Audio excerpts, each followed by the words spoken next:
Saanen, 7th Public Talk, 8th August 1961. If we may, we shall continue what we were talking about the day before yesterday, which was the whole content of what is meditation. In the East, meditation is a very important daily event to those people who have gone into the matter very deeply, and perhaps it is not so urgent or serious in the Occident. But as it involves the total process of life, I think we should consider what is involved in it. As I was saying, it would be utterly futile and empty if you merely follow the words or phrase and reminded merely at the verbal level. When you only intellectually follow this question, it is like following a coffin to the grave. But if you go into it very deeply, it reveals the most extraordinary things in life. As I said, we are not dealing with the first chapter of the complete book because there is no end to the whole process of living, but we have to consider the issue as they arise.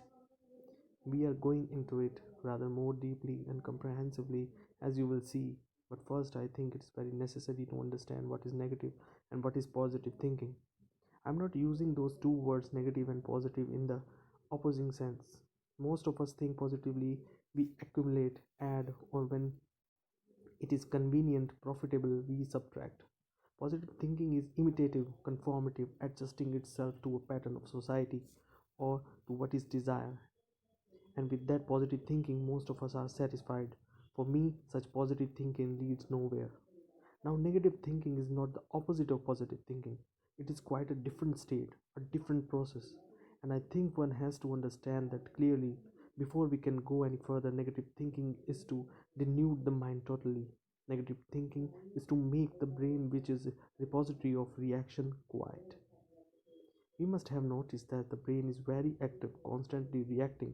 The brain must react, otherwise it dies, and in the reaction it creates positive process, which it calls positive thinking. And these are all defensive, mechanical. If you have observed your own thinking, you will see that what I am talking about is very simple, it is not complicated. It seems to me that the primary thing is for the brain is to be fully aware, to be sensitive without reacting, and therefore I feel it is necessary to think negatively. We may be able to discuss this further later on, but if you grasp this, you will see that negative thinking implies no effort, whereas positive thinking does imply effort. Effort being conflict, in which it involves achievement, suppression, denial. Please watch your own mind in operation, your own brain at work. Do not merely listen to me. My words. Words have no deep significance. They are used merely to convey, to communicate. If you remain at the verbal level, you cannot go very far.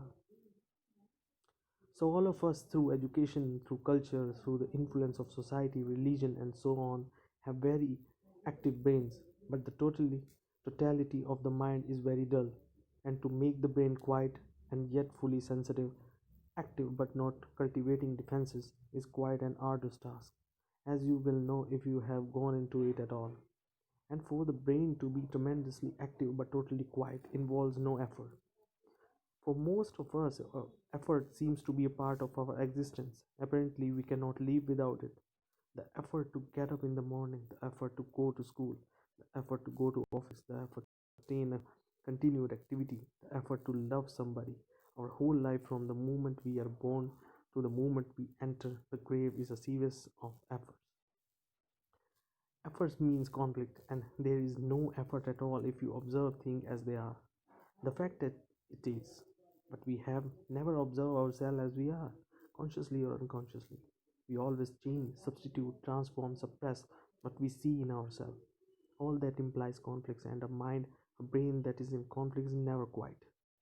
And do think profoundly to go very deeply. We need not a dull brain, not a brain that goes to sleep, not a brain drugged by belief, by defenses, but a brain that is intensely active yet quiet.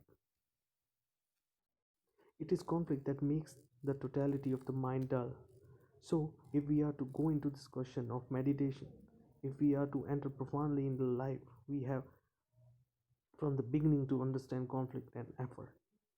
If you have noticed, you will know that our effort is always to achieve, to become something, to be successful, and therefore there is conflict and frustration, which is misery, hope, and despair, and that which is conflict all the time become dull. Don't we know people who are continually in conflict and how dull they are?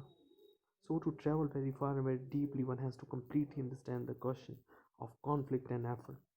Effort conflict comes in when there is positive thinking. When there is negative thinking, which is highest form of thinking, then there is no effort, no conflict. Now, all the thinking is mechanical because all thinking comes as a reaction from the background of experience of memory. And thinking, being mechanical, can never be free. It can be reasonable, sane, logic depending on its background, its education, its conditioning, but thinking can never be free. I do not know if you have experience at all to find out what is thinking. I do not mean the dictionary definition of it or the philosopher's idea about it, but whether you have observed that thinking is a reaction. Please follow this because one has to go into. If I ask you a familiar question, you respond immediately because you are familiar with the answer. If a slightly more complicated question is asked, there is a time lag during which the brain is operating, looking into the memory, find the answer. If a still more complicated question is asked, the time interval is longer while the brain is thinking, searching, trying to find out. And if you are asked a question with which you are not at all familiar, then you say, I do not know. But that state of I do not know is the one of which the brain is waiting to find an answer, either by looking through books or asking someone, but is waiting for the answer. This whole process of thinking is, I think, quite simple to see. It is what we are all doing all the time. It is the reaction of the brain from the store of experience, of knowledge which we have gathered. Now, the state of the mind that say I do not know and is waiting for an answer is entirely different from the state of the mind which say I do not know and is not waiting for the answer. I hope you follow this because it is not clear. I'm afraid you will not be able to follow the next thing. We are still talking about meditation and we are probing into the whole problem of the brain and the mind. If one does not understand the root of all thought, to go beyond thought is impossible. So there are two states. There is a brain which say I don't know and is looking for an answer, and there is the other state of not knowing because there is no answer. If one keeps that clear, then we can proceed and inquire into the question of attention and concentration. Everybody know what concentration is. The schoolboy knows it when he wants to look out of the window and the teacher says, look at your book. The boy forces his mind to look at the book when the really wants to, when he really wants to look out of the window. And so there is a conflict. Most of us are familiar with the process of forcing the brain to concentrate. And this process of concentration is an exclusive process. It is not. You cut out, you shut away anything that disturbs the concentration. Therefore, where there is concentration, there is distraction. Follow?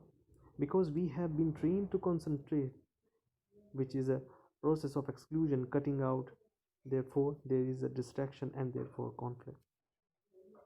Now, attention is not the process of concentration, and in it, there is no distraction. Attention is something entirely different, and I am going into it.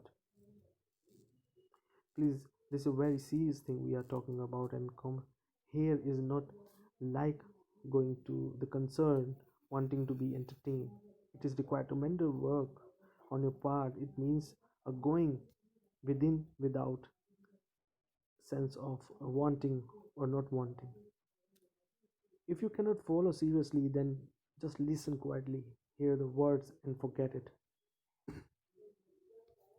But if you go into it deeply, a great deal in it is involved, because we will see as I go into a little more that freedom is necessary.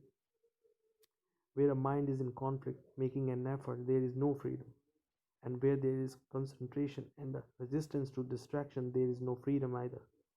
But if you understand what attention is, then we are beginning to understand also that all conflict has ceased, and therefore there is a possibility of the mind being totally free, not the superficial mind, but also the unconscious, in which the secret thoughts and desire are hidden. Now we know what concentration is, so what is attention? I ask that question, and the instinctive response of each one of us is to find an answer. to give an explanation, to define it, and the more clever the definition, the more satisfied one is. I'm not giving a definition, we are inquiring, and we are inquiring without the word, which is a quiet and arduous thing. We are inquiring negatively. If you are inquiring with positive thinking, then you will never find the beauty of attention. But if you have comprehend what negative thinking is, which is not thinking in terms of reaction, the brain not asking for an answer, there you will find out what attention is. I'm going to go into a little bit. Attention is not concentration. Is There is no distraction in attention. There is no conflict. There is no seeking for an end. Therefore, the brain is attentive, which means that it has no frontiers. It is quiet. Attention is a state of mind when all the knowledge has ceased, but only inquiry and exist. Try something a simple thing. When you go out for a walk, be attentive, then you will find that you hear, you see much more. And when the brain is concentrated, because attention is a state of not knowing and therefore inquiring, the brain is inquiring without a cause, without a motive. Research the quality of the really scientific mind. It may have knowledge, but that knowledge does not interfere with inquiry. Therefore, an attentive mind can concentrate, but the concentration is not resistance and exclusion. Are some of you following this? So, to go on from that, this state of attention, a mind which is not crammed with the information, knowledge, experience, it is the state of mind which lives is in not knowing. This means that the brain, the mind, has completely discarded every influence, every addict, every sanction. It has understood authority, has dissolved ambition, envy, greed, and is totally opposed to society and all its morality. It no longer follows anything. Such a mind can be proceed to inquire. Now, to inquire profoundly requires silence. If I want to look at those mountains and listen to the stream as it rushes by, not only must the brain be quiet, but the entire mind, conscious and the unconscious, must also be entirely quiet to look. If the brain is chattering, if the mind wants to grasp, to hold, then it's not seeking, it's not listening to the beauty of the sound of the stream. So, inquiry implies freedom and silence. People have written books about how to get a quiet mind through meditation and concentration. Volumes have been written about it, not that I have read any of them, but people have come to me and talked about it. To train the mind to be silent is sheer nonsense. If you train the mind to be silent, then you are in a state of decay, and every mind that conforms through fear, through greed, envy, or ambition is a dead, dull, stupid mind. A dull, stupid mind can be quiet, but it will remain small and petty, and nothing new can ever come to it. So, a mind that is attentive is without conflict, therefore free, and such a mind is quite silent. I do not know if you have gone so far. If you have, you will know what we are talking about.